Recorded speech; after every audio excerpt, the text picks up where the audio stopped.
एक राजा की बेटी थी मदिरा।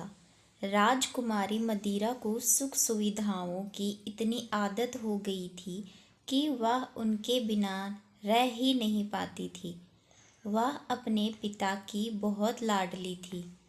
जब वह बड़ी हुई तो उसके पिता उसके लिए एक अच्छा वर ढूंढने लगे। एक दिन एक युवक राजा के पास आया। उसने राजकुमारी का हाथ राजा से मांगा। राजा ने बहुत देर तक उस युवक से बात की। उसके बाद वह उस युवक से राजकुमारी का विवाह करने के लिए तैयार हो गए।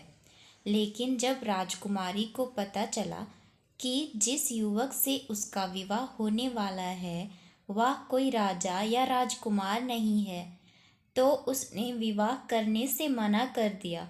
लेकिन राजा भी आखिर उसके पिता थे। अंत में राजा की आज्ञा उसे माननी ही पड़ी। विवाह के बाद दूल्हा और दुल्हन एक गाड़ी में बैठे और अपने घर में रहने चले गए।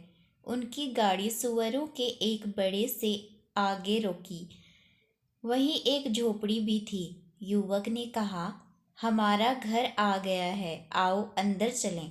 राजकुमारी को यह देखकर बेहद आश्चर्य हुआ कि उसके पिता ने उसका विवाह एक सूअर पालने वाले से कैसे कर दिया। लेकिन वह अब कुछ भी नहीं कर सकती थी। उसके पति ने उससे कहा, अब यही तुम्हारा घर है, कल से तुम मेरे काम में मेरी मदद करना। राजकुमारी को यह सोचकर भी घिन आती थी कि उसके चारों ओर सूअर घूम रहे हैं, जबकि उसका पति आराम से वहां रह रहा था।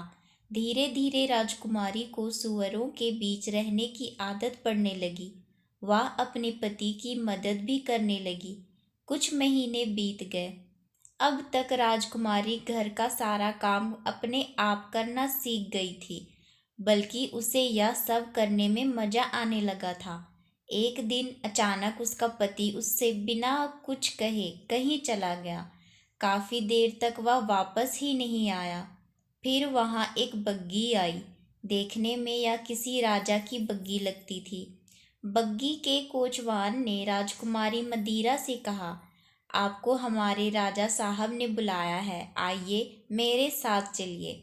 मदिरा अब कोई राजकुमारी नहीं बल्कि एक साधारण सूअर वाली थी।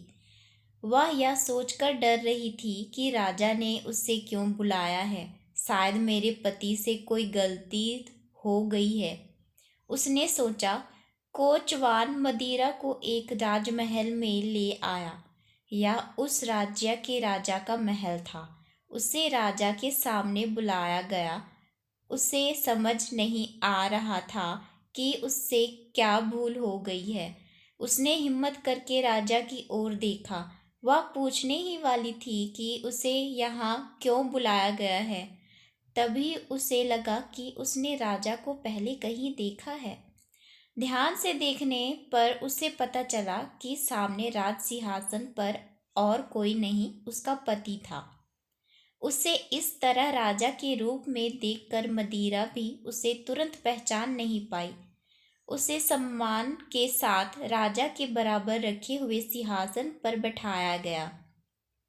उसका पति वास्तव में उस राज्य का राजा था।